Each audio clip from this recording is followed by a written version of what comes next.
കേരളം ബാലസൗഹൃദ സംസ്ഥാനമായി മാറുമെന്ന് മന്ത്രി Veena George. Kalamassery Rajagiri college of social സയൻസിൽ വർണ്ണച്ചിറകുകൾ ചിൽഡ്രൻസ് ഫെസ്റ്റ് ഉദ്ഘാടനം ചെയ്യുകയായിരുന്നു മന്ത്രി.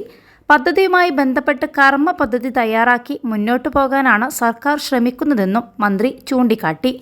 എല്ലാ കുട്ടികളും വ്യത്യസ്തരാണ്. അവരുടെ കഴിവുകൾ കണ്ടെത്തി പ്രോത്സാഹിപ്പിക്കണം. കുട്ടികളുടെ ഭാവി ശോഭനമാക്കുന്ന പ്രവർത്തനങ്ങൾക്കാണ് വനിതാ ശിശു വികസന വകുപ്പ് നേതൃത്വം നൽകുന്നത്. വിവിധ മേഖലകളിൽ സമൂഹത്തെ നയിക്കാൻ ഒരുങ്ങുന്ന കുട്ടികൾക്ക് ഇത്തരം പരിപാടികളിലൂടെ ആത്മവിശ്വാസം പകർന്നു നൽകണം. സർക്കാർ സംരക്ഷണത്തിലുള്ള കുട്ടികൾക്ക് വർണ്ണച്ചിറകുകൾ ഒരുക്കുമ്പോൾ സമൂഹത്തിലെ മുഖ്യധാരയിലേക്ക് അവരെ ഉയർത്തിക്കൊണ്ടുവരാനാണ് സർക്കാർ ശ്രമിക്കുന്നത്. കുട്ടികളുടെ ആഗ്രഹങ്ങളെ വളർത്തിയെടുക്കുന്ന വേദിയാണിത്. പ്രതിസന്ധികൾക്കിടയിലും ആത്മവിശ്വാസത്തോടെ മുന്നോട്ട് പോകാൻ അവർക്ക് പിന്തുണ നൽകണം. 1300-ലധികം കുട്ടികളാണ് 3 ദിവസങ്ങളിലായി നടക്കുന്ന പരിപാടിയിൽ പങ്കെടുത്തത്.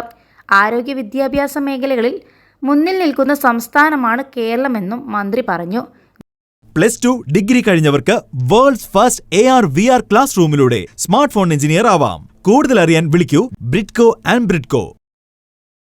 ജില്ലാ പഞ്ചായത്ത് പ്രസിഡന്റ് മനോജ് മുത്തേടൻ അധ്യക്ഷത വഹിച്ചു.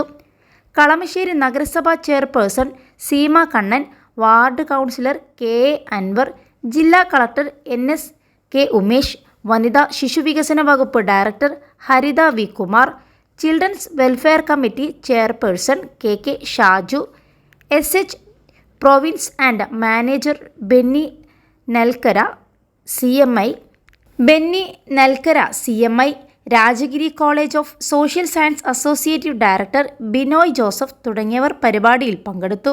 കേരള വനിതാ ശിശുവികസന വകുപ്പ് സംസ്ഥാനത്തെ വിവിധ ചിൽഡ്രൻസ് ഹോമുകളിലെ കുട്ടികളെ പങ്കെടുപ്പിച്ച് സംസ്ഥാന തലത്തിൽ സംഘടിപ്പിക്കുന്ന വർണ്ണച്ചിറകുകളിൽ ആതിഥേയ ജില്ലയായ എറണാകുളത്തെ സന്നദ്ധ സംഘടനകൾ നടത്തുന്ന ഹോമുകളിലെ കുട്ടികളും പങ്കെടുക്കുന്നുണ്ട്. 22 മത്സര ഇനങ്ങളാണ് 5 വേദികളിലായി അരങ്ങേറിയത്.